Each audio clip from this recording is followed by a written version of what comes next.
Good evening. Good evening. Welcome to the echoey City Council meeting.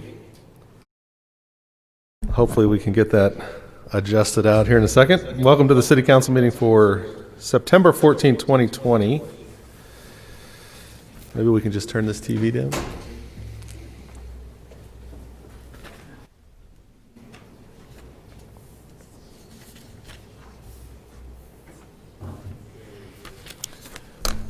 Is that any better? A little bit. Thank you. All right. Well, tonight we're going to take the meetings in a little bit of a different order. We usually start with City Council, but we had a request tonight to start with the Stillwater Economic Development Authority meeting. So we're going to start on that agenda tonight. At this time, I will call the Stillwater Economic Development Authority meeting for September 14th, 2020 to order. And we will take a look at the consent docket first. On consent, we have special meeting minutes and a budget amendment appropriating $10,000 for water features on downtown from the bid, from the old bid account. Trustees, any questions or motions on the consent agenda? Motion to approve the consent agenda. Second. We have a motion and a second to approve the consent docket. Trustees, I'm sorry. Teresa, please call the roll. Chair Joyce, Yes. Vice Chair Darlington, Yes. Trustee Wedlake, Yes. Trustee Jaloski. Yes. With a vote of 4-0, the consent docket is approved. That will take us down to general orders. Under general orders, we have a presentation request for approval of updates to the Stillwater Reinvestment Plan, Downtown Campus Link Project Plan, the implementation policy guidelines, and we have Jeremy Bale here with us tonight to present those. Good evening, Jeremy. Good evening. Good evening. Thanks for making time for us. I appreciate it. So, I think you were all around when we passed this reinvestment plan TIF. But just as a little bit of a recap, having conversations since the committee, so sorry, Jeremy Bale, I am the chairperson of the Citizen Review Committee for the implementation of this. We thought we had it pretty wrapped up and liked the way we were approaching it. We felt strong about the implementation guide that we had, and then we got an application to review and realized there was lots of holes in it. So went about looking at this implementation guide specifically under the understanding of having a physical application to look at, and in doing so we came up with several changes, none of them monumental, but I'll just outline them here briefly. I believe you all got this in your packet prior to the meeting, but general improvement category to determine the use of hard costs. So originally it was considering all construction costs, and the feeling was there wasn't enough of a clear understanding of the approach and the determination of the value associated to those costs. So using the hard costs, we felt like was a better approach, and that was met with unanimous interest there.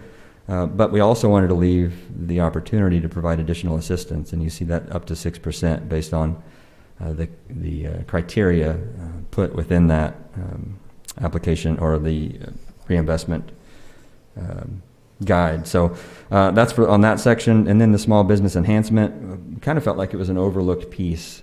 We had conversations early on about a maximum of $15,000 up to 50% of the project. And when we got it back, it still read $1,500.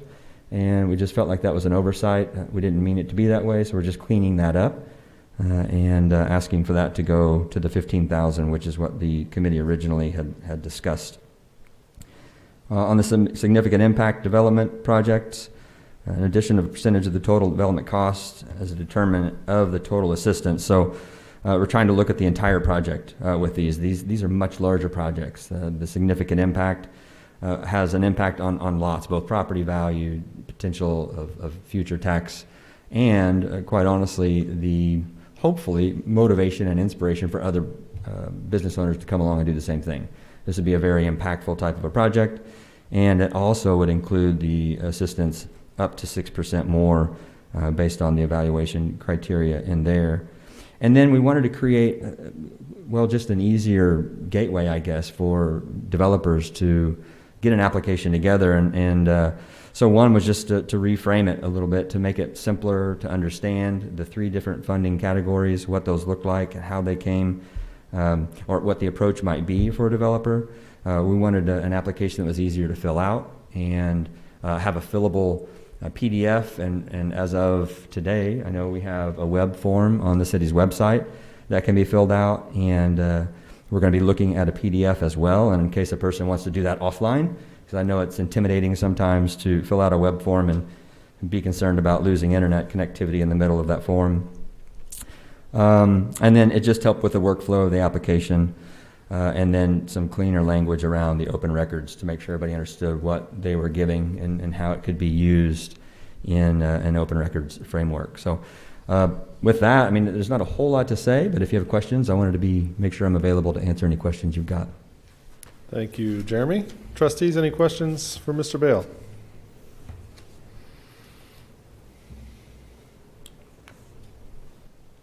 I really liked the suggestions and the cleaning up. Jeremy, I especially like having an online application. Makes a lot of sense. And I really appreciate the whole committee's attention to this, and hope that this does create a great deal of interest. Thank you.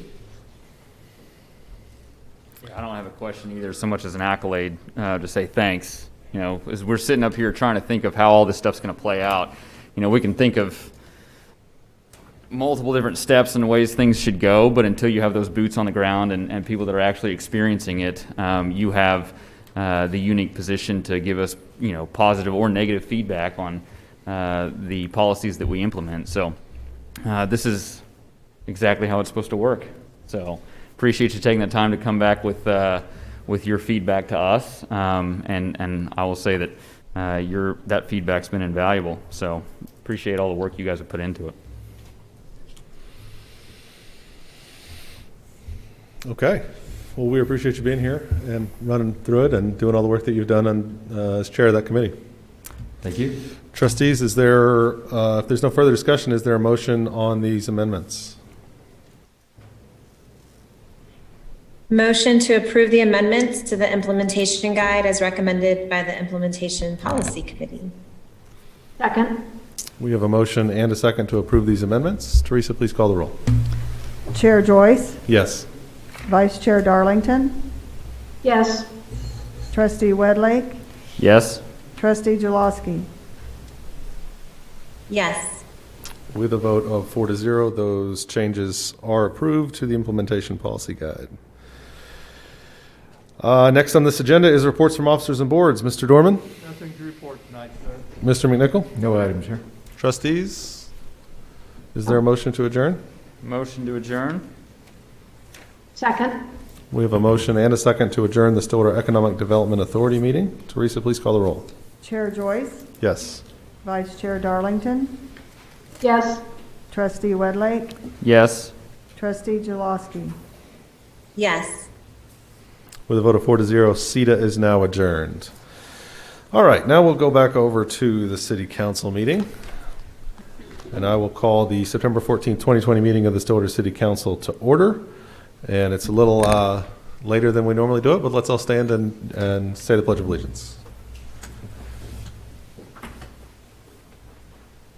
Pledge allegiance to the flag of the United States of America and to the republic for which it stands, one nation, under God, indivisible, with liberty and justice for all.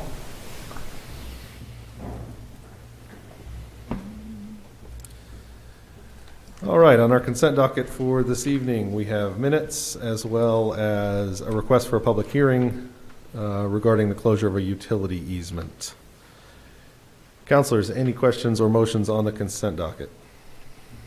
Motion to approve the consent docket. Second. We have a motion and a second to approve the consent docket. Teresa, please call the roll. Mayor Joyce, Yes. Vice Mayor Darlington, Yes. Counselor Wedlake, Yes. Counselor Jaloski. Yes. With a vote of 4-0, the consent docket is approved.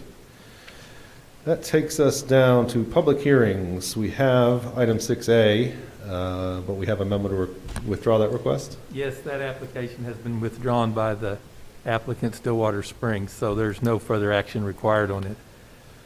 Thank you, sir. We don't need to do anything with it. Pass on to the next item. All right. Item 7A, approve budget revision to fund sponsor obligations for FAA 2023 AIP grant to reconstruct the center apron and updated master plan for the Stillwater Regional Airport, and approve the contract amendment number 11 with LBR Inc. for the project engineering services. Mr. Priegel. Good evening. Good evening. Good evening. Paul Priegel, Airport Director. And tonight I bring before you two matters on one report. And so if you'll recall, back in August, Council approved Resolution 2020-14, giving us permission to make application with the FAA to start the FY21 Airport Improvement Project. This year's project is the reconstruction of our center apron, which is the final phase of our multi-year apron project. And in your package, you'll see a drawing which shows the center blue portion that will be constructing about 29,000 square feet of concrete. Square yards of concrete. Also in that will also be a master plan update, which is needed so that we can better align with what our current operations are. In total, we've identified, working with the FAA, a little over $5.6 million worth of project.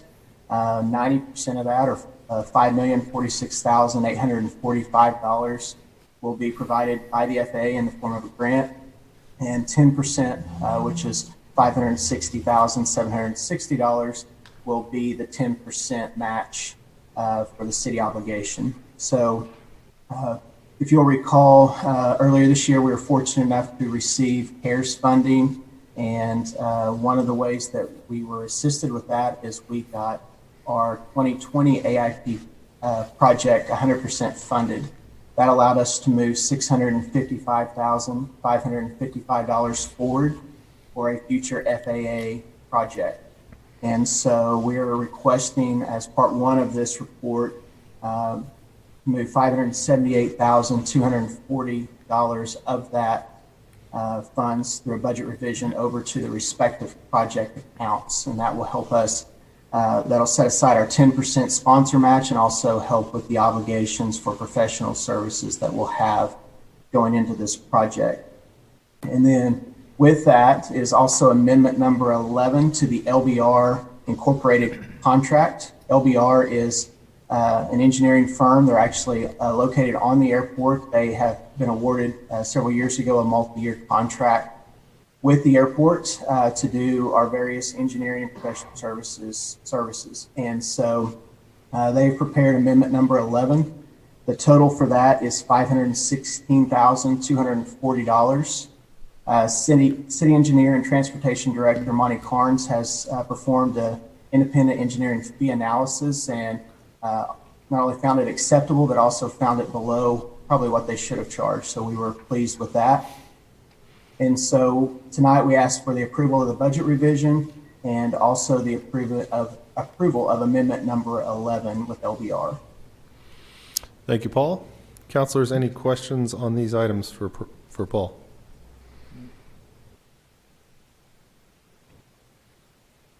I hope they get lots of use, Paul. Me too.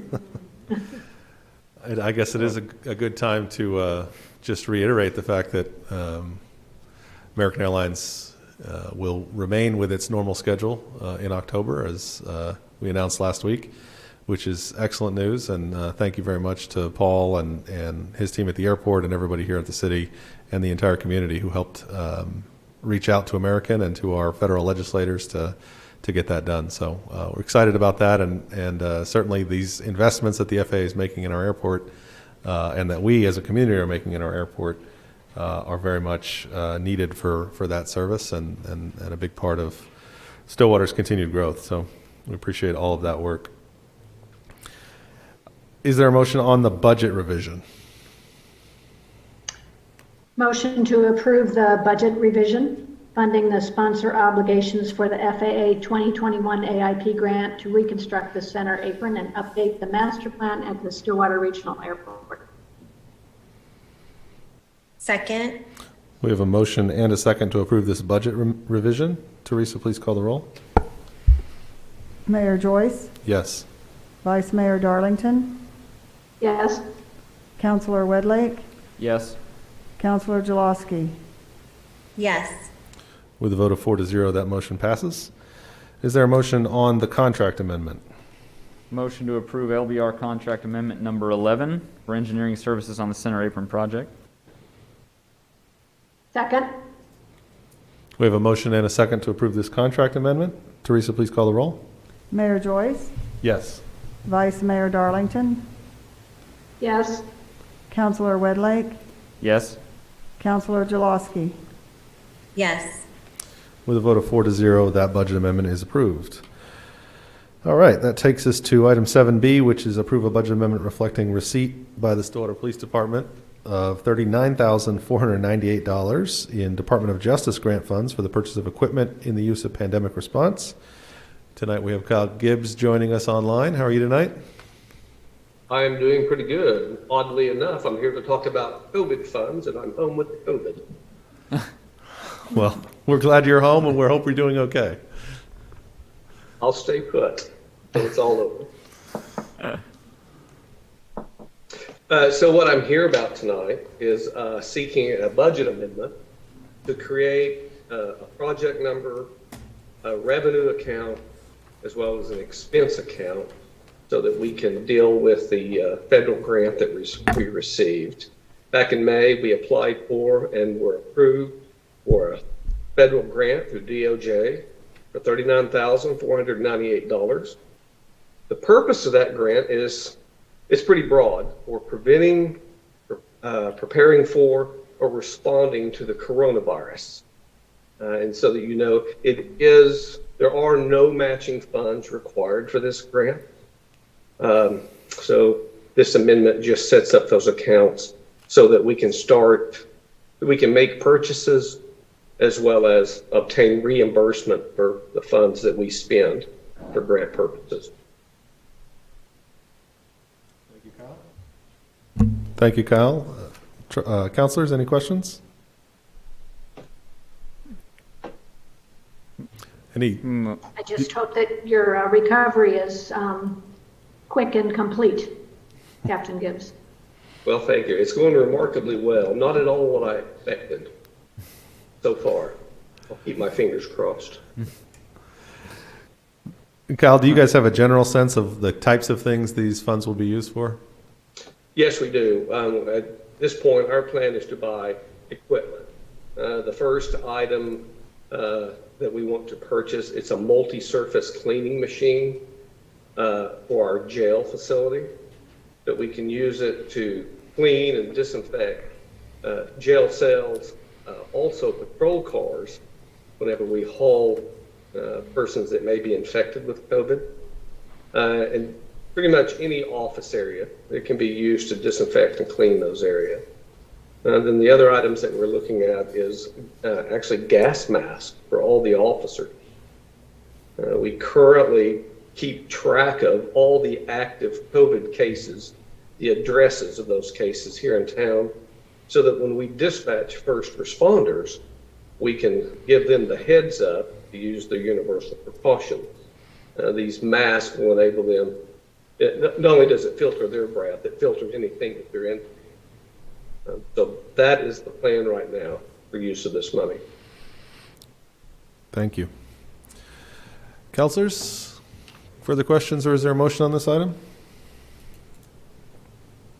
Motion to approve the budget amendments reflecting receipt of $39,498 in grant funds by SPD from the Department of Justice. Second. We have a motion and a second to approve the budget amendments. Teresa, please call the roll. Mayor Joyce, Yes. Vice Mayor Darlington, Yes. Councilor Wedlake, Yes. Councilor Jaloski. Yes. With a vote of 4-0, those budget amendments are reflected. just want to take a quick second to thank the police department and city staff for going out and finding those grant funds and figuring out ways to help us mitigate some of the costs of this pandemic. Next up, the 2020 Hazard Mitigation Plan update. Mr. Rob Hill. Good evening, Mayor, councilors. How are you? We're good. I'll try to make this next 40 minutes go by pretty quick. I mean, the report's really long, so if you're reading it, it's... Well, listen, I'm going to tell you, I know one of you have read it cover to cover. So kudos to Vice Mayor. Yeah. All right. Tonight, it's my pleasure to provide you with an update and a completed hazard mitigation plan for the multi-jurisdictional all hazards mitigation plan for the city of Stillwater and the Stillwater Public Schools. We began this process in October 2018 before the City Council. In February 2019, you authorized emergency management to begin the process of reviewing and rewriting the hazard mitigation plan by applying for the application itself. We solicited RFQs or requests for qualifications and selected Meshek and Associates as a company to guide us through the process. Stakeholders met twice a month and continued to meet through mid-February 2020. We alternated between 2-hour and 4-hour meetings twice a month. We hosted 4 workshops that included the citizens of Stillwater and allowed for community input into our plan. We finished a final workshop at the Stillwater Community Center where we presented the plan to all in attendance before we submitted it. Sorry, I got a little ahead of myself there. This is the most important part. Your approval for application for this project was funded by a FEMA grant. The grant was a 75-25 grant.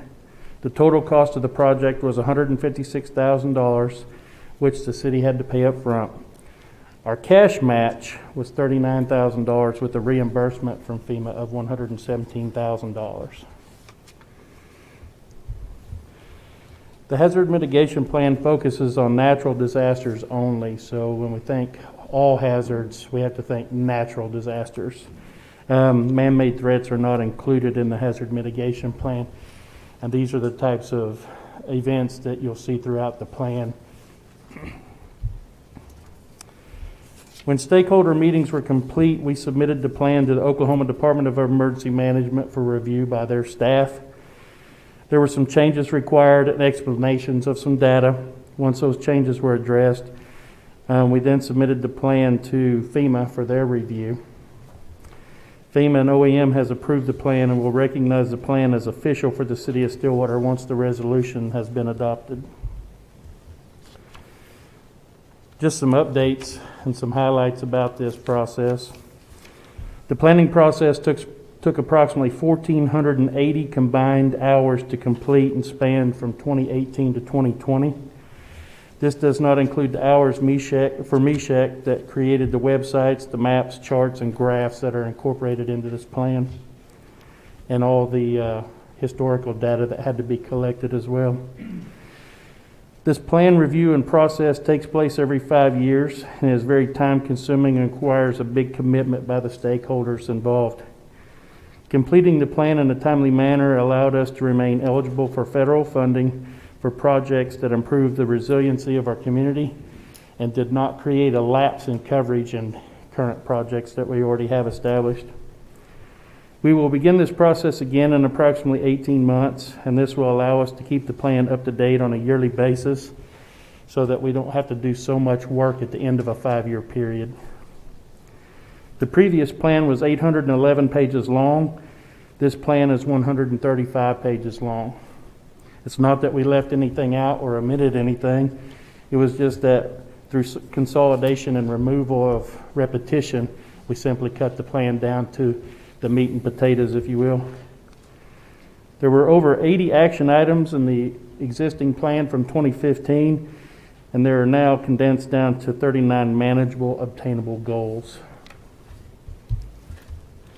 This is a list of stakeholders that participated in our plan review. I'll give you just a second to look at those. There's quite a few. This doesn't include volunteer organizations and other community groups that participated in workshops.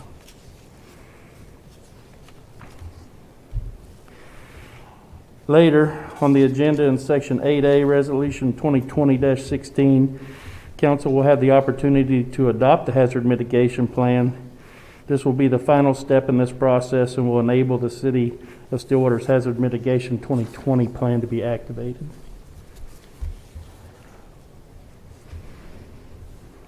See, that 40 minutes flew right by, didn't it? Great. I thought you were going to tell us exactly what to do when something bad happens.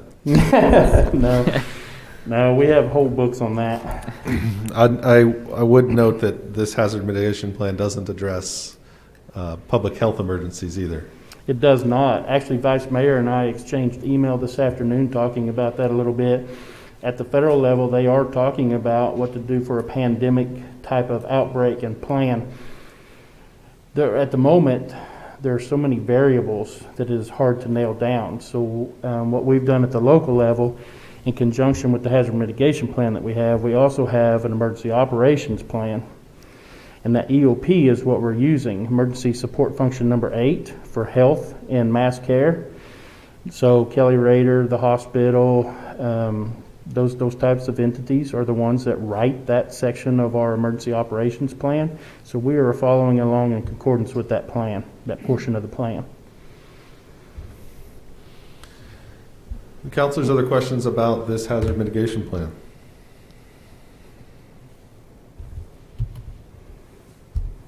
As I told Rob, I did groan when I saw that it was 132 5 pages long, whatever it was. It was actually fascinating. There's a ton of really interesting information about things you've never thought about Stillwater. It's really quite interesting. And I appreciated Rob's comments about pandemic or health situations not being involved, although I would say it's a natural disaster. And I think that I imagine, as I told Rob, that he has probably thought of learned many new things about operating during a pandemic over the last 6 months. So I do hope that we can really apply some of the great information that's in this hazard mitigation plan to a future disaster, health disaster. God forbid that we have another one. Just get through this one first. So, Rob, this is all online? It is. So this is actually the second like it in the state of Oklahoma. Tulsa was the first. There are two sections to this plan. There is the community-facing section of the plan, and then there is the stakeholder section of the plan. Obviously, you can imagine one is password protected and one is not. There are a few final adjustments being made to the website. I was going to display them for you this evening, but we came across them late last week. Meshach didn't want us to display what they had. They wanted it to be correct when we released it. So moving forward, we will have a place on our webpage that will actually host this. And what's unique about it is you will actually, as a resident or a potential business that wants to move in, you can actually click in a location in town and see what threats, natural hazard threats, have impacted that area over the last 70 years. That's great. And then on the stakeholder side, as we work through different projects, as we apply for FEMA dollars, there's places in there where we can update those sections, see what we've done. The action items that I talked about earlier, the 39 from 80, we can actually see which ones we've done, which ones we've accomplished, which ones we're still working on. So that will provide us with a guide as we move forward. That's excellent. So that's all I have. When you get to Section 8A, yes, please. Well, I don't know. We might want you to start all over again. I can do it, trust me. It seems somewhat anticlimactic to go through all of that work and then just come down to a resolution right now. I mean, we should be having some kind of a party or something. I'm for it. Socially distanced, I suppose. Yeah, absolutely. You Well, know, I do want to say just it does take a lot of time and a lot of effort on a lot of different people to be able to attend and provide input. Meshach was very good at guiding us and directing us in what we should do, but they also let us make the decisions about our own community, the impacts, and the resiliency that we wanted to build in. So we have a lot of leeway with this plan, but also at the same time, I really feel like this is a document that we can take and we can mold our community into one that is stronger and better when it comes to natural disasters. Yeah, I think this is, one of the things, this is kind of the kind of stuff that most of us don't pay any attention to when it goes through this process and it comes to city council and we talk about it for 5 minutes or whatever. And but when a tornado comes through, or when there's a flood, or when you have one of these natural hazards, having this kind of a plan in place, having our stakeholders on the same page, having everybody in that kind of cohesive alignment means that our community responds that much better, recovers that much faster, and handles those things. And that, it's nobody really notices until one of these bad things happens. And I think it's really important, and we thank you all so much for that work that you've done, because while it doesn't really get seen, you don't get to see the effects of it now, and we hope honestly that we don't ever get to see the effects of it, but we do know that if one of these things happens, or when they do, that we have a good plan in place. One of the things I'm most excited about is Justin Mingus with the Stillwater Chamber. We met for the first time at one of these meetings, and now then we are going to, as soon as things kind of calm down with COVID, we are going to get with the Army Corps of Engineers and their training group, and we are going to include all the downtown merchants and businesses for continuity of operations moving forward. So again, focus on natural disaster here, but those all play into all disasters eventually at some point. So that was a relationship that was made through Paul Pregel, actually. And we're very excited about that, because we feel like we're going to be able to let a lot of the businesses in town be able to participate and help understand the impacts of natural disasters, but also what they can do to help keep their business intact. Excellent. Thanks so much, Rob. Thank you. Appreciate you being here. Okay, that takes us to item 7D, consider a request from KMR Development LLC asking the city to share the cost of the street installation for the eastern section of Brook Avenue. Mr. Carnes, how are you tonight? Doing well.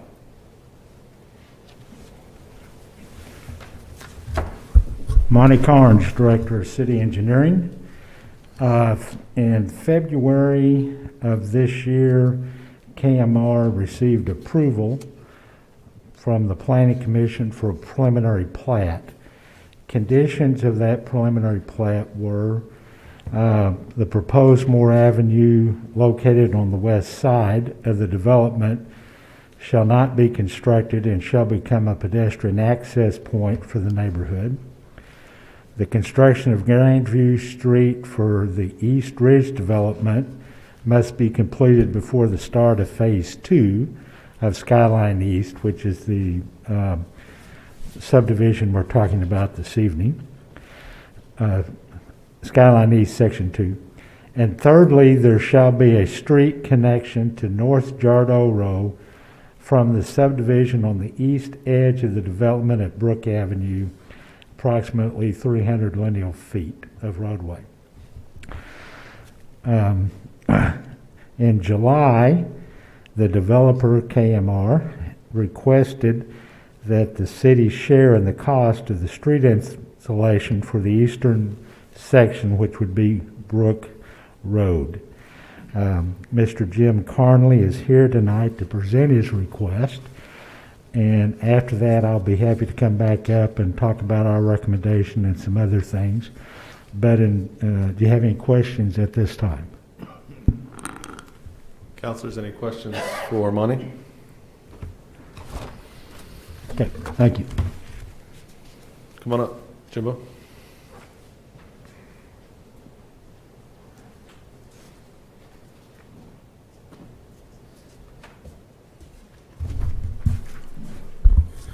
Didn't know I was speaking. Oh, well, you don't have to. No, I will. So our request is for the Brook extension off Jardo. It is 300 linear feet.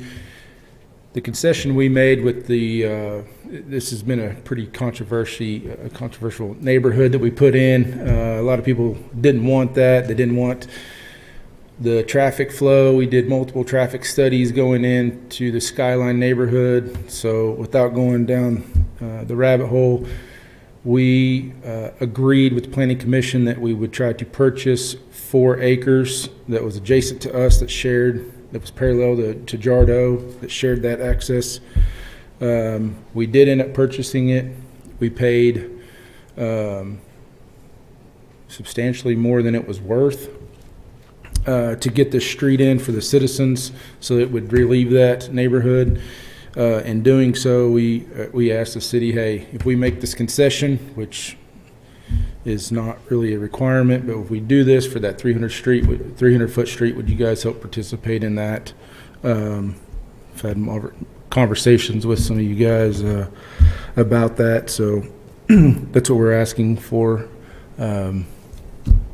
is some help in the street. Okay, thank you.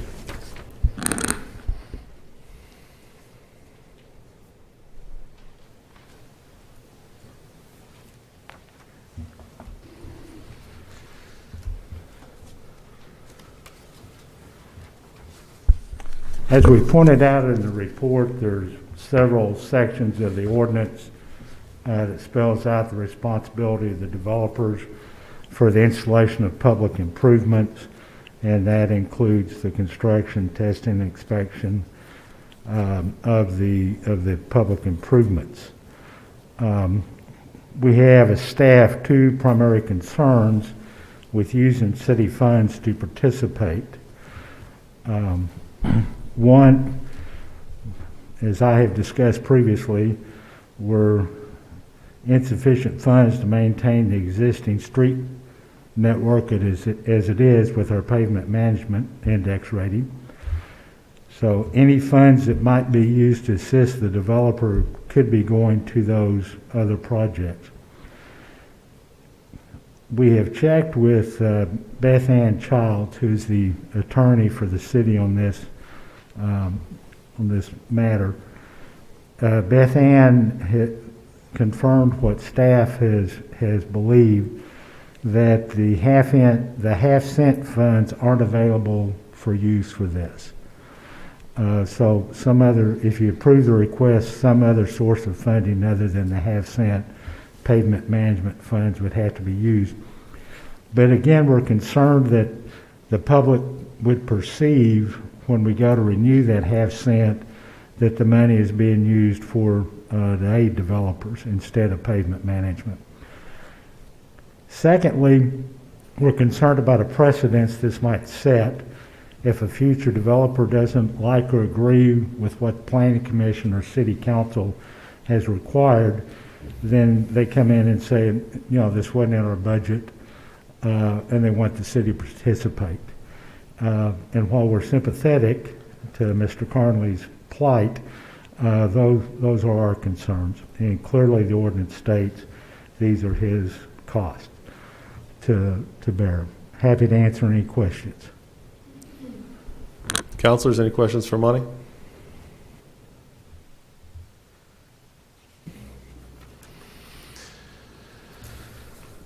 All right. Thank you, Monty. You bet.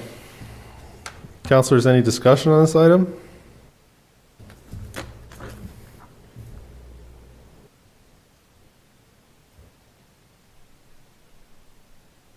Vice Mayor, you're muted. I know. Oh, okay. I thought you That were. was I on thought you were purpose. speaking. It did look like you were talking. Yeah. I am talking. I'm just trying to wrap my head around this.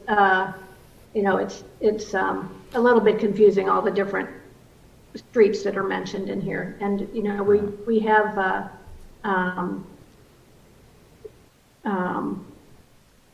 participated with the Grandview Street, correct? Yes, we have. As we agreed, yes. And this is a separate thing that was presented in order to have that Skyline East section approved, that was before construction started. Is that correct? Yes. this requirement for more. Okay, thank you. That clarifies for me.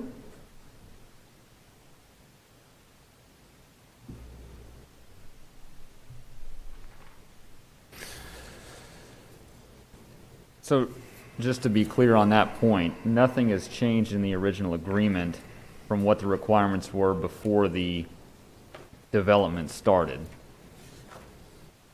Correct? I don't know what agreement. Well, I mean, this was all understood. Of everything that was required was understood before the development began. This is not something new, in other words. I'm not aware of any additions to the original requirements from the Planning Commission. Yeah, I mean, this discussion was pretty extensive back and forth with the developer to try to figure out how this development might work. And I know this, the additional costs of putting the street through were one of the reasons they didn't want to do it, and getting the Planning Commission, having the Planning Commission requirement, added those costs on. But yeah, it was determined at that point, and there wasn't a, it wasn't, there wasn't an anticipation or an agreement that the city was going to participate at that point. Right. Yeah. It's not a, the Grandview Street was a different discussion because it does connect that neighborhood to that Lakeview. Other neighborhood back to Lakeview. So, yeah. Well, further discussion or a motion on the item, council?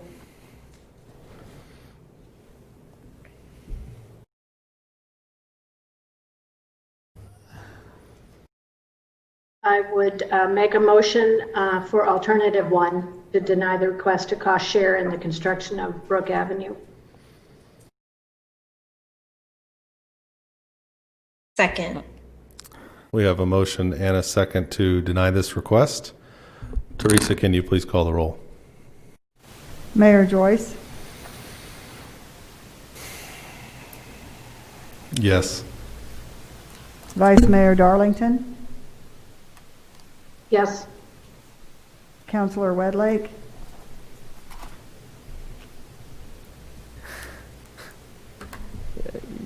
Yes. Councilor Jaloski. Yes. With a vote of 4-0, that request is denied. That takes us to item 7E, progress update and timeline for design, development, and ordinance creation for temporary outdoor expansion areas. Mr. Gross. Yes, thank you. Good evening, Mayor and councilors. Let's see. I'm Lance Gross, Planning Manager for Development Services. And this streetery presentation is an informational item intended to show 3 things: what we have done, what is planned, and to show you the timeline. Staff has been working with Downtown Stillwater Association, Stillwater Chamber of Commerce, and stakeholders and property owners to work on the ordinance. The purpose of this is to develop design criteria and ordinance that will regulate how the public right-of-way parking spaces will be utilized. We've looked at other communities, primarily Big 12, to gather information and to see how they've created their ordinances. And it's kind of interesting because they've gone through the same process that we've had. Currently, the existing ordinance that we have right now allows for sidewalk dining, but it's for limited area. The code will be enhanced to set design criteria and expand into the parking areas, along with expanding the area citywide. The proposal: the new ordinance will allow for expansion into the sidewalk and parking areas, which will create sidewalk cafes, street patios, and expanded retail. The timeline, what we're looking at, is to present this to Planning Commission in early October, and then on to City Council in late October to the first week in November. And actually, staff has gotten a jump on this. We've identified areas of Stillwater that have the highest concentration of on-street parking and commercial development. And that's basically the area for the form-based code, which includes Washington, and also the Main Street area. And what we've done so far, we've collected data on the number of parking spaces per block and also the land use. And the primary applicants will be either the yellow, which is restaurant and bars, or retail, which is the light blue. So when an applicant comes in, we'll be able to identify very quickly, what we have and what we're dealing with. And we'll also be able to keep track of what we have approved. And these are just some examples of what other cities have done. This is Fayetteville, Arkansas. And there are primarily 3 elements that we will consider within the ordinance. Number 1 would be the enclosure, how the space is separated from the traffic, because that's a huge concern. Platform, how is the platform constructed? What type of material? It has to be non-slip, and it has to be easy for people to get on and off. And then the amenities, like shade structures, seatings, tables, planters, heating, misting, the list goes on and on. And these are some examples. Let's see, on the left-hand side, the circle, that's in Bricktown in Oklahoma City. The bottom right is Minneapolis, Minnesota. And the upper right is Milwaukee, Oregon. And this is Fort Collins, Colorado. You can see they probably have some type of element that'll provide shade, possibly in the summertime.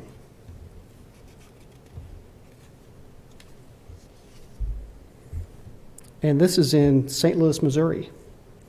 And if you notice, a lot of these examples are of parallel parking. We have a fair number of parallel parking spaces, but a big or large majority is actually angle parking. So we'll actually have a little bit more space to work with. And this is in Vancouver, Washington. And you can see this is much more temporary. This is probably something that's maybe taken down during the week and put back up for the weekend. And this is this is also Vancouver, Washington. And this is a little bit closer to home. This is in Dallas, Texas. This is in a small commercial district where the speed limit on the street is probably 20 miles an hour, maybe less.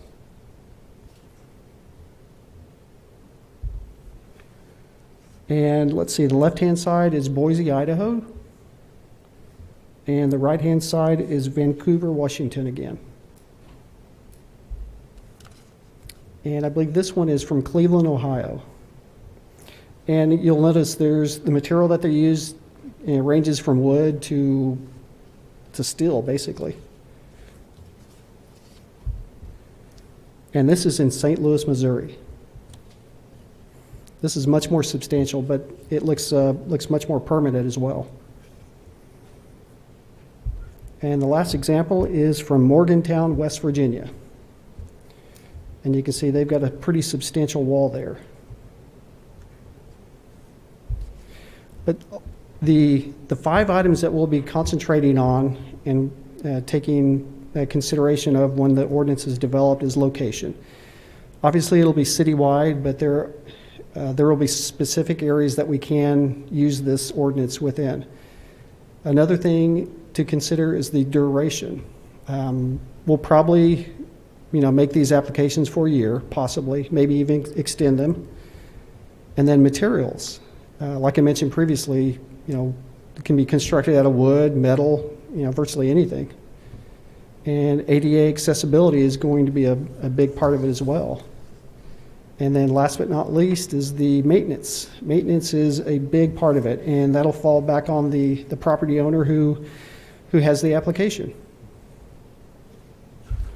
Any questions? Thank you, Lance. Counselors?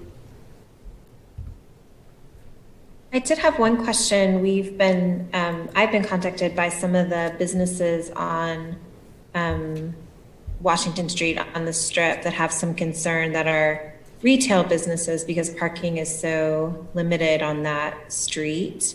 How we're deciding, like, how many parking spaces does each of these get? Is there a framework for making those decisions or looking at that? Yes, the way the ordinance is set up right now, the number of spaces will be the spaces that front right in front of the actual business. You know, some of them may only have one, some may have two or three. So it definitely varies. But I assume there'd be some discretion exercised in the application that, you know, if looking at what the available parking is and how many spots they're asking for, if it doesn't work out, if it takes too many spots, then they wouldn't be able to, by right, get all of those spaces, correct? Correct. We'll evaluate these on a case-by-case basis.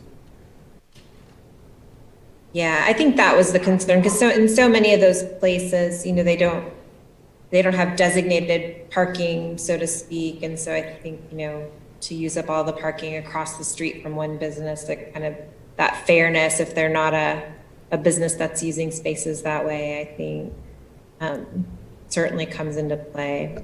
Yeah, that is a great point. That's something that we will definitely look block by block, just to make sure that, you know, the entire block's not taken up by these types of uses. But as a whole, I'm so excited about the prospect of this. I think it's a great opportunity, not only in our current climate with the pandemic, to give businesses an opportunity to have more usable space outside where hopefully people will be and feel safer. But I also think it's a really wonderful opportunity for us to activate these blocks, have more activity outside, really I think you can bring a lot of vibrancy to an area by having these spaces outside. And I'm looking forward to I'm looking forward to the pandemic being over and still having these spaces hopefully available in our community. Because I think we actually could see an increase in foot traffic and an increase in, you know, people hoping, you know, to spend money on restaurants and bars and retail because of these spaces. Well, and I think it's important too, the timing portion of that presentation, because of the concerns brought up by some of the business owners, specifically on Washington. Some of those were, I was contacted by some of those as well. You know, before we go, you know, all in, so to speak, and put up a bunch of permanent structures, you know, as kind of a test run, it may be not a bad idea to look at, you know, less permanent materials as kind of a dry run before we go all in. At least that was kind of my thinking, given the limited availability of the parking spaces in that area. So it's my 2 cents. Great point. Do you think there are any garages in the area that might do an evening cooperative agreement with us for public parking?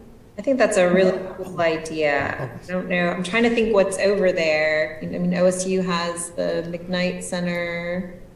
I don't know if that's a possibility. That might be complicated. But there's also some of those bigger apartments, isn't there? Mm-hmm. Oh, the OSU garage. Mm-hmm. Yeah. Yeah, that is definitely something that the committee, as we go through this, can look into, because that'd be a great resource to be able to utilize those parking spaces. And especially given that time of day. I mean, if we're looking at this as kind of a nightlife kind of thing, and not that it's limited to that, but if we're going to look at the majority of our traffic in the evening hours or after close of business, then the OSU parking garage is something that could be utilized pretty well. Mm-hmm. Unless there's a McKnight Center event. Yeah. Coordination. Mm-hmm. Yeah. There is public parking at the bottom of that garage every day anyway, already. So I mean, people can be using that. And I think it would be, I'm not sure how often it gets used. Every time I go in there to park, there's nobody else there. So, I mean, it's metered, it's not free parking, but you can generally find a spot, and it's just a quick walk to Washington Street from there. I think there are so many implications to this, and it's hard to predict, but it's also, I think, as Councilor Jaloski said, the increase in pedestrian traffic would be a great possibility, which of course means that people walked there rather than taking cars. I do understand not wanting to be, like totally build everything out permanently, but I'm very excited about this idea also, and think that it could be so attractive and such a boon for citizens, consumers, and businesses that I tend to appreciate the more, a little more than just, steel bars and weighted cans or something. Yeah, there's some great examples out there of what can be done. And I think Washington Street is going to be an interesting example, because I don't know that post-pandemic many of those college bars are actually going to be that interested in having outdoor spaces, at least from what I've heard and seen. I'm not sure that they would be the ones that are the most interested in having those outdoor seating spaces, but there are several really good and somewhat new restaurants down on Washington that you would think might actually be more interested in something like this, and some of them that might even go together and have a couple spaces that they share in some way. So it's what we have now is a very temporary sort of bar restriction, something that is attempting to help out with the fact that we have restrictions on the bars right now. But I think with a more permanent thing in place, we'll see a little bit of a different use. I know Zanotti's on 7th Street has really seems to have really enjoyed the fact that they've had their spot outside as well. So some really good opportunity there. I think Main Street and Campus Corner would feel like a better fit, actually. Main Street and the downtown, east and west of Main Street. Yep. Okay, well, sounds like staff's on the right track. We're looking forward to seeing more here in a month or so. Thank you, Lance. Thank you. Next up is item 7F, a COVID update. Who wants to go first? I guess that's me. Unless, you guys want to take over. Be happy to throw that your way. Sir. So, in case you haven't been paying attention, or just trying not to pay attention, our numbers in Stillwater continue to be problematic in terms of new infections of COVID. This week on the state's alert system, the weekly average was above 50, which puts us, from the State Department of Health standpoint, still in the orange range, but from the State Department of Education standpoint, puts us in the red zone, which has led to some really unfortunate decisions and unfortunate circumstances for the school district in terms of their attempts to keep kids in school and have kids participating in activities. And that is unfortunately the outcome of our community seeing significant community spread. We're seeing still seeing a number of cases. We've maybe flattened out a little bit the last couple of days, but it's way too early to say anything about what that trend might look like. In speaking with the hospital today, they had conversations with our state epidemiologist, who indicated that there are a number of additional factors that are concerning in Payne County, especially. Our positivity rate is very high. I think approaching 20% in the county, which is incredibly high in terms of positivity on the test that they do. There's concern also about just the general community spread nature of what we're seeing, right? This isn't isolated to specific areas or specific, it's not, in some counties you've seen huge numbers that came out of one institution, or one thing that happened. And here in Stillwater and in Payne County in general, we're seeing it really spread a lot of places. So that's, again, the impact on healthcare services is still, we haven't seen a huge spike there, but that's not, while that is a major concern, it's not the only concern. The spread at this point is having a large impact on our school district's ability to educate children. And they're following state health department or state education department guidelines on the metrics they're using, and given the spread of COVID in Stillwater, that is severely limiting what they're able to do. And we as a community, I think, need to take that seriously and understand that our decisions and our actions and how the precautions we take have an effect on kids going to school, kids playing school sports. All those sorts of things are affected by the infection rates in the community. Whether you agree with that, whether you like it, whether you want to use different numbers, whatever the case is, there are only so many metrics we can use, and none of them look good for Payne County right now. So unless you just are of the camp that you want to just ignore this thing and pretend like it's not here, there's really no good way to spin the numbers in Payne County at this point.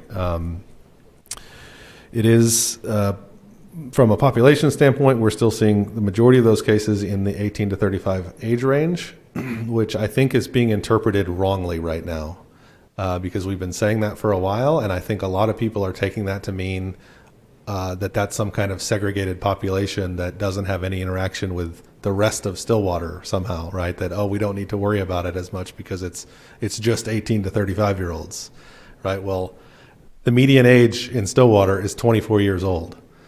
Most of the people, more than 50% of the people who live in Stillwater, are between the age of 18 and 35. This is our community. It's not just a segment of the community that is seeing this spread.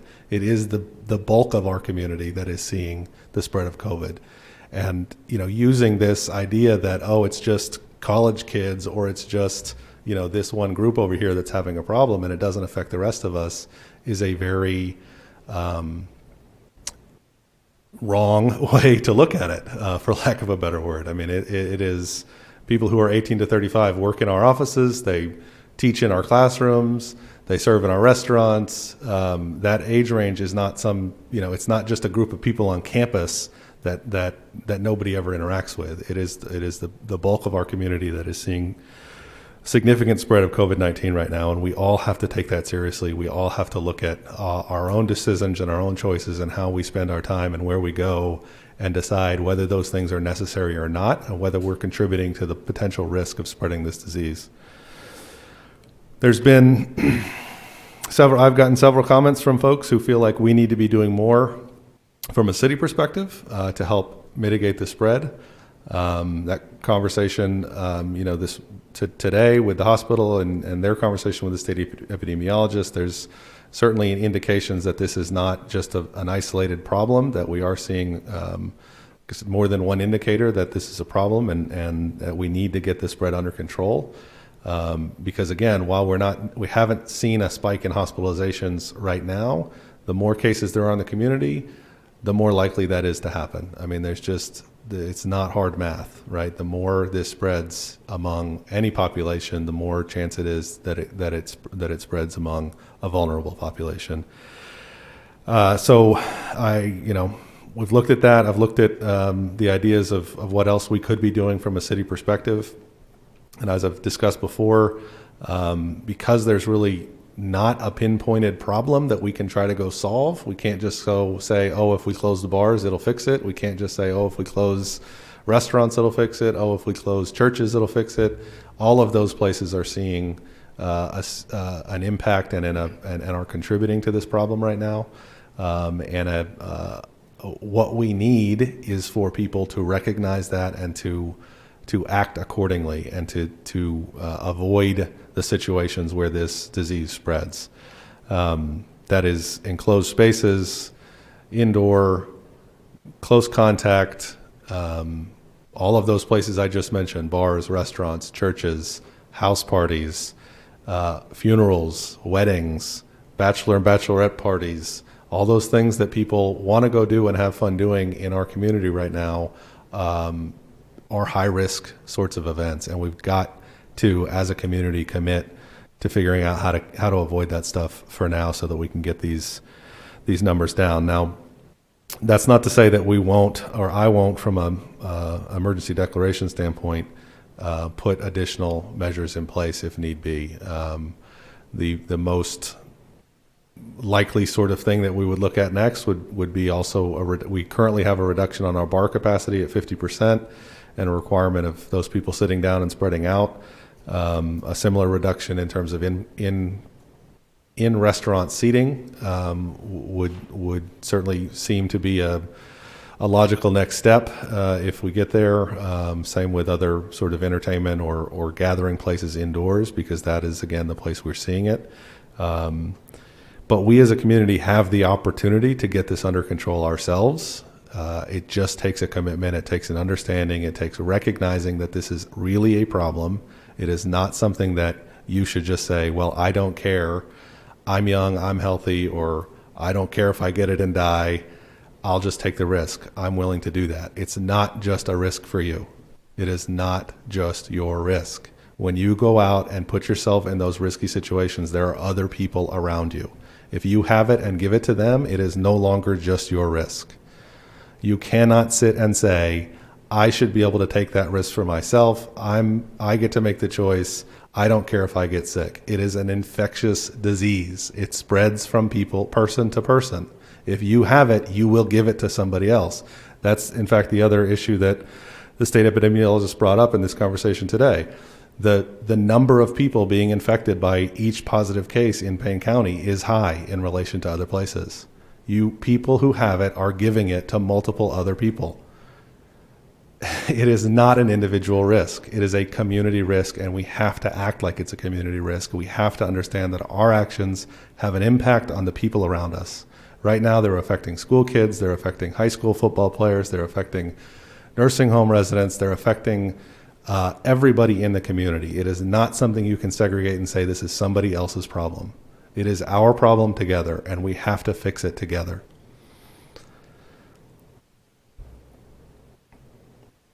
Please, please help us get this disease under control. We are sitting in the top 10 in the nation in per capita cases in this community. This is a community problem, and we've got to get it under control. Anything else, councilors? Well said. Yes, that's pretty clear, Mayor. I also would like to say I've had several people contact me saying, that we thought this would be over, and we're just getting so absolutely stressed out and don't know exactly where to turn, how to process this. Early on, we had several things at the library on the city list of mental health support. And, really, you just might not need counseling. I was a psychologist, but you don't always need counseling. Sometimes you just need somebody to listen to you. And the easiest way I can say, just email me at any one of my email addresses or call me on the phone, and I will hook you up with someone to talk to who will just listen without any judgment. So please don't be at home just at wit's end. I'd be happy to help you.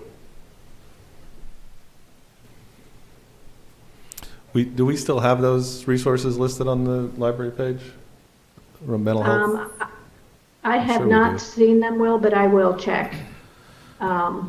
They should be on our city website, and I will also confirm that. I talked about that a little bit in my State of the City address on Friday. I had a reporter that asked me if I could come up with something funny that's happened during this time, and I honestly couldn't. I mean, I really couldn't come up with something that I felt was funny to talk about. Not that every day has been a tragedy, but it has been intense every day for a lot of us. We have been dealing with, as a community, this disease and all of the extra things that have come with it, whether it's being out of school or being out of work or having businesses, in trouble. It's just been intense every day for 6 months, and that is a lot of pressure for any of us to deal with. And you're right, Vice Mayor. I think just having someone to talk to sometimes and talk through that and talk about what we're dealing with and what we're struggling with is so helpful. So we'll make sure those resources are available. And if you do need to talk to somebody, call somebody and just chat. Okay. I cannot wait until that line item is not on my agenda anymore. Oh, go for it, Amy. Item 8A, Resolution 2016-16, a resolution adopting the 2020 Hazard Mitigation Plan. Is there a motion? Motion. Yes. Go ahead, Vice Mayor. Oh, yes, there is a motion. I don't have the words. Motion to adopt the resolution for the hazard mitigation. I will second the motion to adopt Resolution 2020-16. Thank you. We have a motion and a second to adopt Resolution 2020-16. Teresa, please call the roll. Mayor Joyce, Yes. Vice Mayor Darlington, Yes. Councilor Wedlake, Yes. Councilor Jaloski. Yes. With a vote of 4-0, that resolution is adopted. Resolution 2020-17 is a resolution authorizing signatories for depositories. This is our regular resolution that puts the different folks from the city on the signatory authorizations. Is there a motion on this resolution? Motion to adopt Resolution 2020-17. Second. We have a motion and a second to adopt the resolution. Teresa, please call the roll. Mayor Joyce, Yes. Vice Mayor Darlington, Yes. Councilor Wedlake, Yes. Councilor Jaloski. Councilor Jaloski, I was muted. Yes. With a vote of 4-0, that resolution passes. Resolution 2020-18, a resolution concerning funding pursuant to the CARES Act and the Coronavirus Relief Fund, confirming that it is policy of the City Council of the City of Stillwater that all public safety personnel costs are substantially dedicated to the COVID-19 response efforts of the City of Stillwater throughout the ongoing state of emergency. Does anybody want to? Try. What's that? Resolution, I adopt a motion to adopt Resolution 2020-18. Second. We have a motion and a second. Any discussion on that resolution? Teresa, please call the roll. Mayor Joyce, Yes. Vice Mayor Darlington, Yes. Councilor Wedlake, Yes. Councilor Jaloski. Yes. With a vote of 4-0, Resolution 2020-18 is adopted. Item 9, ordinances on first read. We have Ordinance 3458, an ordinance rezoning property addresses 503 South Pine Street from RTM two-family multifamily residential to RMI multifamily intermediate residential district. This is an item from a previous agenda. Is there a motion? Motion to adopt ordinance number 3458. I think we got to move it to second read first. I thought we had first reading. Oh, yeah, today. Let's move it to second reading. Second. We have a motion and a second to move Ordinance 3458 to second reading. Teresa, please call the roll. Mayor Joyce, Yes. Vice Mayor Darlington, Yes. Councilor Wedlake, Yes. Councilor Jaloski. Yes. With a vote of 4-0, Ordinance 3458 is moved to second reading. On second reading, we have Ordinance 3457, an ordinance amending the Stillwater City Code by amending Chapter 8 Aviation, Article 2, Stillwater Regional Airport Authority, to amend Section 8-19 Definitions, Section 8-20 Created, Section 8-21 Membership, Section 8-22 Officers, Meetings, etc., Section 8-23 Functions Generally, to create Section 8-24 Operations, to amend Section 8-25 Rules, Regulations, and Orders, Section 826, Fiscal Affairs. Section 827, Privileges, Operation and Use. Section 828, Contract for Airport Operation.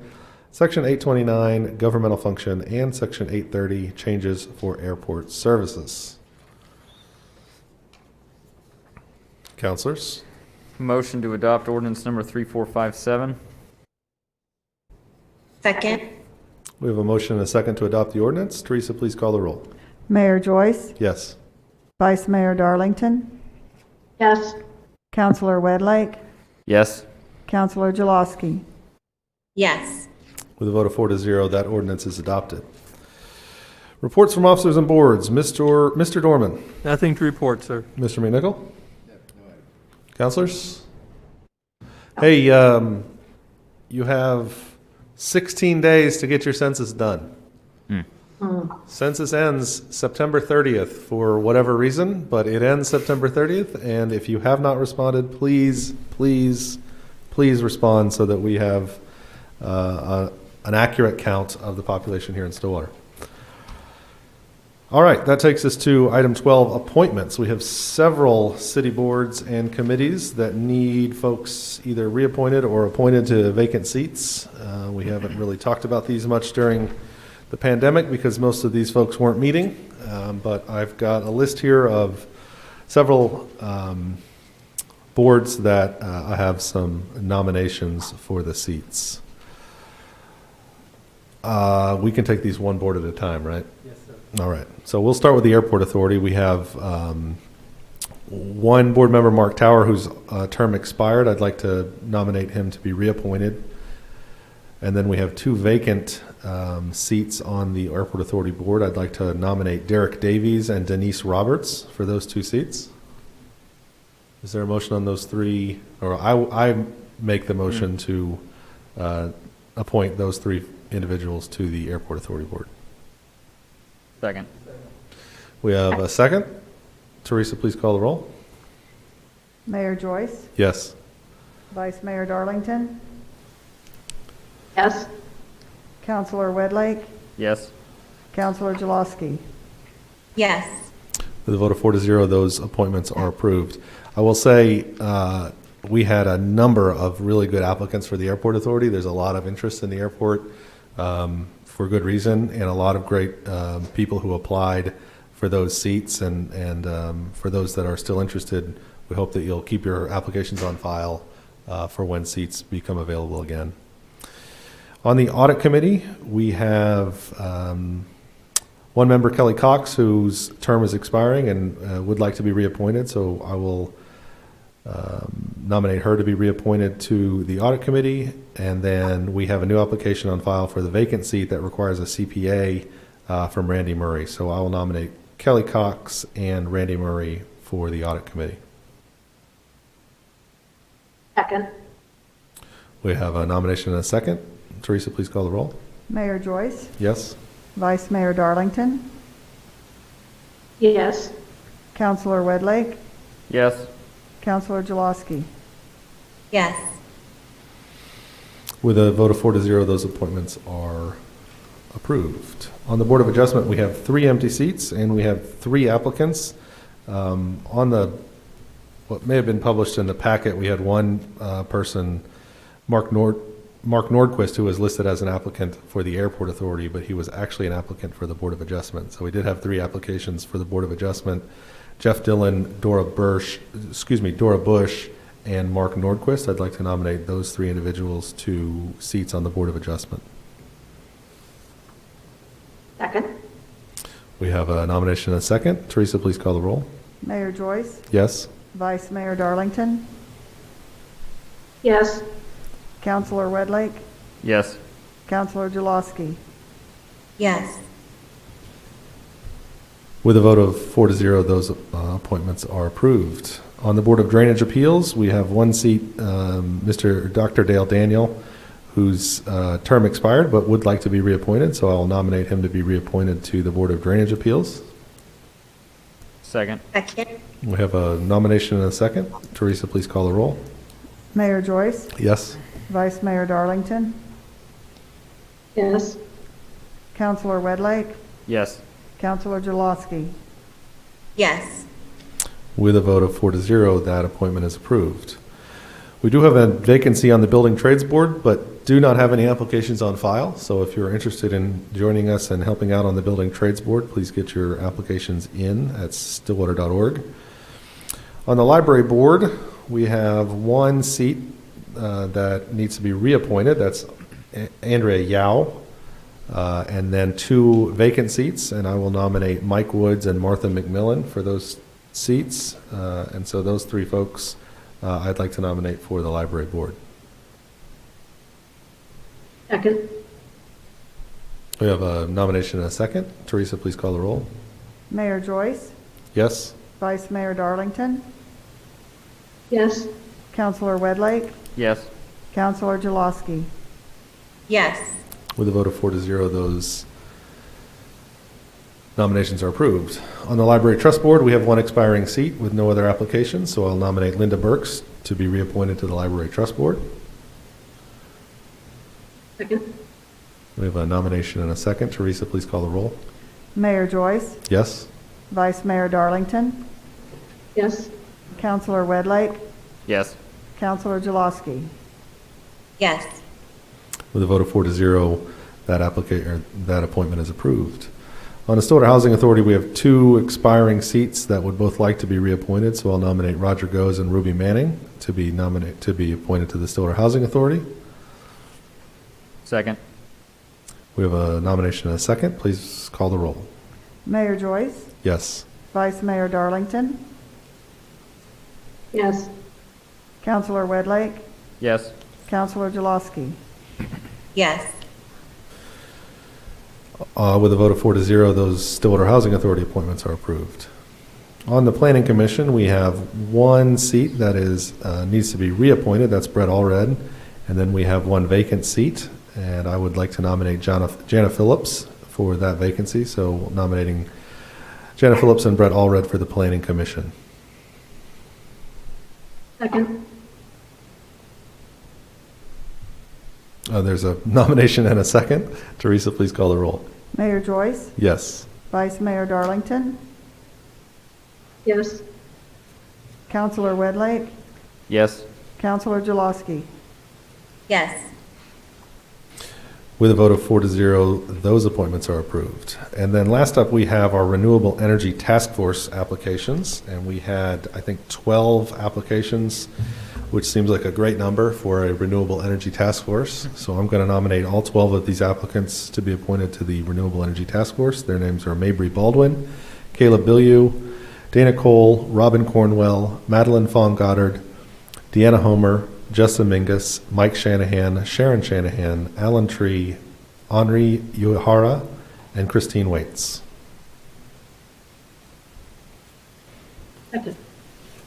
We have a nomination and a second. Teresa, please call the roll. Mayor Joyce, Yes? Vice Mayor Darlington, Yes. Counselor Wedlake, Yes. Counselor Jaloski. Yes. With a vote of 4-0, those applications are approved.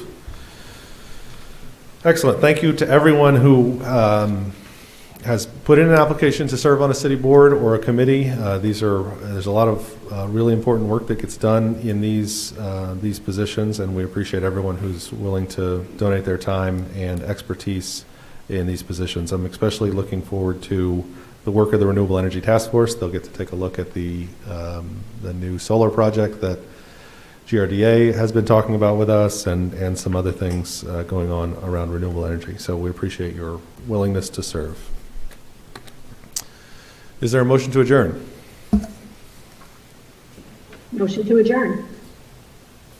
Second. We have a motion and a second to adjourn the city council meeting. Teresa, please call the roll. Mayor Joyce, Yes? Vice Mayor Darlington, Yes. Counselor Wedlake, Yes. Counselor Jaloski. Yes. With a vote of 4-0, the Stillwater City Council meeting is now adjourned. This time, I will call to order the Stillwater Utilities Authority meeting for September 14, 2020. On the consent docket tonight, we have regular meeting minutes from August 3rd and 17th. Is there a motion? Motion to approve the consent docket? Second. With a motion and a second to approve the consent docket, please call the roll. Chair Joyce, Yes. Vice Chair Darlington, Yes. Trustee Wedlake, Yes. Trustee Jaloski. Yes. With a vote of 4-0, the consent docket is approved. It takes us to item 5A. Approve an amendment to the professional services agreement with Olson Associates for Airport Industrial Access Road Waterline Relocation Project and an approved budget amendment allocating funds in the amount of $39,000. Mr. Millis. Good evening. Bill Millis, Water Utilities Engineering Director. And as you said, this is about the Airport Industrial Access Road. The third phase of the project has been broken into essentially two sub-phases, and the map depicts the alignment. And the design contract for the roadway was authorized in 2018 by the council. And Water Utilities Engineering staff and Water Utility staff working with the consultant has identified two areas on that alignment, essentially one at each end, that will require waterline relocation. We can possibly not have to do the relocation at the south end, but right now we're planning on it because that's how it looks at this point. So we are proposing an amendment with Olson for the design and construction administration services to accommodate the two waterline relocations in advance of the roadway project. $39,000 is not the cost of relocation, it's the cost of the contract for services. Correct. Yeah, that's just for to the be design clear. portion. I was going to say, that's a pretty design cheap and water line construction. move. Go for it. Trustees, any questions? Or motions? Motion to approve an amendment to the professional services agreement with Olson Associates for the Airport Industrial Access Road Waterline Relocation Project and approve budget amendment allocating funds in the amount of $39,000. Second. We have a motion and a second to approve this item. Teresa, please call the roll. Chair Joyce, Yes. Vice Chair Darlington, Yes. Trustee Wedlake, Yes? Trustee Jaloski. Yes. With a vote of 4-0, that item is approved. Item 5B is authorize the general manager to execute the professional services agreements with Kimley Horn and Associates in the amount of $2,430,200 for the College Gardens water and sewer line replacement project and approve related budget amendments. Mr. Millis. Thank you. Yes, this one, there's a little more to this one. The project area is located on the southwest of the main campus, and focusing on the area outlined in yellow. The water and the sewer lines in this area have been, or high priority for both sides of, water distribution and wastewater collection due to a high number of repairs and the difficulty of making those repairs. If you're familiar with the neighborhood, especially on the eastern part, a lot of curved streets, so odd-shaped lots, small lots, a lot of water and sewer lines that are along the back of those lots. I can only imagine what the lines look like under there. Oh, I'll show you in just a minute.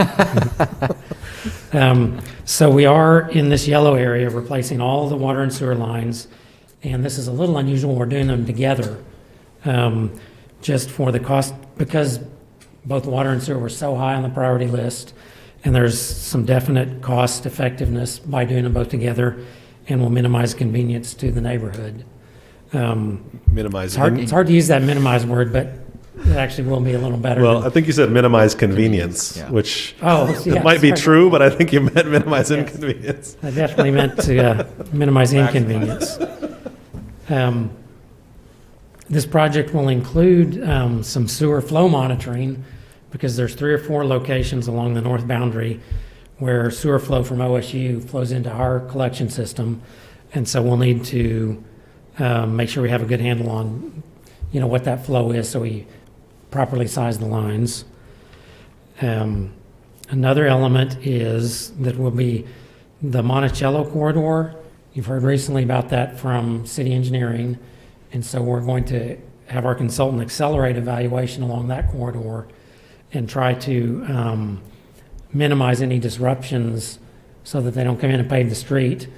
We may have to take out some panels or maybe some stuff that's unavoidable. We at least want to look at it close enough to minimize any and coordinate any disruption of that road project. Switching now on the next slide to the purple and the green areas.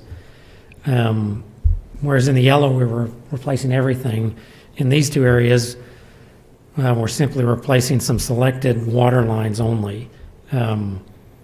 Like we alluded to in the yellow area, doing a whole neighborhood at once is more efficient, more cost effective, but sometimes it's best not to wait. So there's specific water lines in these two areas that just need to be replaced now. So we're going to go ahead and include them on this project. About a mile in the purple area and about a half mile in the green area. Eliminating dead ends, correcting lines that are old and dilapidated, things like that. And here's what you alluded to, Mayor, or Chair. Here's something about sharing the condition of the infrastructure.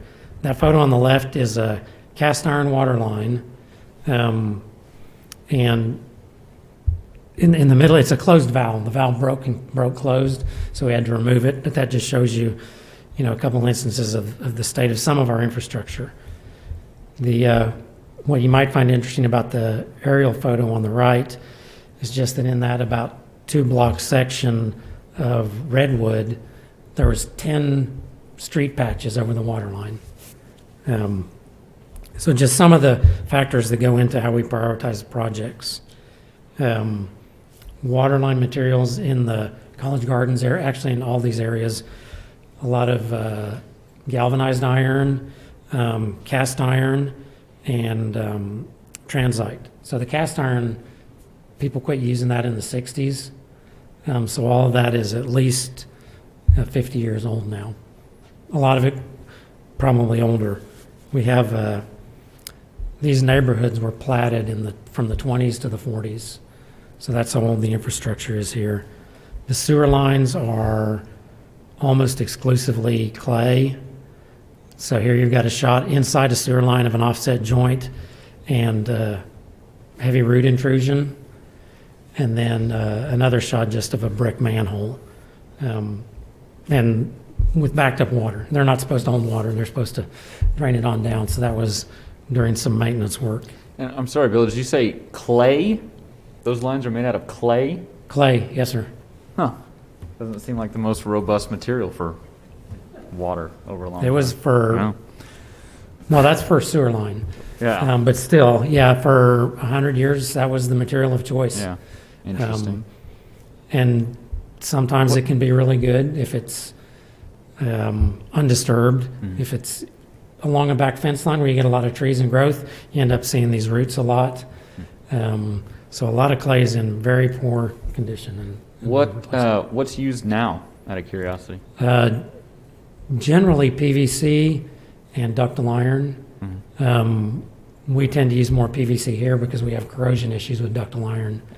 And that's, some cities use on water and sewer a lot of ductile, and we tend not to unless there's a good strong reason to. Gotcha. And we don't use brick manholes anymore either.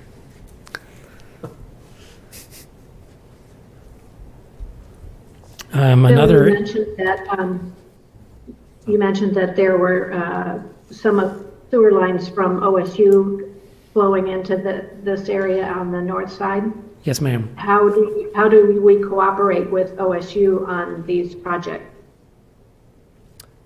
Oh, well, we've already started. So besides monitoring the flow, we will meet with OSU and talk about what plans they might have in this drainage basin so that we have, awareness of what the future flows might be. There's also a 12 or an 18-inch water line that runs through the neighborhood, which was an OSU water line, which served them, for a couple of decades. And so we're coordinating with them to make sure that that there's no conflicts, I think we'll actually be able to abandon it. But that's another example of how we'll be coordinating with OSU about this project. Does that answer your question? Yes. Okay, thank you. Another thing I wanted to add, these easements, a lot of them are pretty narrow, and as we try to eliminate dead ends, provide water and sewer more efficiently and better coverage for everybody, we anticipate needing approximately 160 easements. So there'll be some money included for those services as well as the actual cost of acquiring those easements, with the project. This last slide addresses or includes the strategic priority that the project will address. Includes the funding. We have necessary funds available in the Water and Wastewater Fund, as well as the Water and Wastewater Capital Funds. The total being about almost $2.5 million for the design contract, and then a total of just over $3 million for including contingency and land acquisition. What's the anticipated cost of the actual project? Construction cost estimate right now is, it's very early days, Yeah. but it's at $12.5 million. And that's a staggeringly large number for just these few neighborhoods. But if you consider the many hundreds of millions, at least, that's invested in our total infrastructure, that kind of puts this more in perspective. Sure. Okay. Trustees, any questions for Bill? At what point you were talking about some of the disruption to neighborhoods and residents as they're considering, as you move into construction and things, at what point will we start talking with neighbors and residents in that area about this? I mean, obviously for easements and things like that, but will they be part of any sort of stakeholder participation early on to let them know that this is coming? Yes, we do that. We want to review the alignments and do some modeling and find out what the general impacts are going to be and some idea of where we need to locate the water and sewer lines and what those easement needs will be. And then we contact the property owners, but before we're 100% designed. We also will contact the neighborhood in general before going to bid with. We typically do it with a mailer, but also the postings on the website, and have a neighborhood meeting to let them in general know, and recognizing that in this kind of area there will be a lot of owners and residents. So you've got kind of two groups of people, but invite them to a neighborhood meeting to give them the bigger picture of what's going on in the project. Let them know about the streets that may be closed or may be torn up, some water and sewer service interruptions, as well as specifically addressing the individuals whose property we'll be working on. Yeah, that all seems like really important communication. It seems exciting to get new stuff, but definitely comes with some probably convenience issues for the folks that are getting the new stuff. So. That's right. And over the years, we've kind of evolved and added tools to that communication toolbox, including a sign about the size of a real estate sign and putting that in yards and saying, starting the week of, whatever week, this road's our on-street parking is gonna be eliminated on this street because we're gonna be working there. Or starting this day will be a reminder that water's gonna be out next week or next weekend or whatever. So we're all the time trying to improve how we communicate and meet, different customers like to get that information different ways. So if we can provide it in different ways to try to catch everyone, we're glad to do that. Thank you. Thank you for that explanation. Sure. Okay, is there further comment or a motion on this item?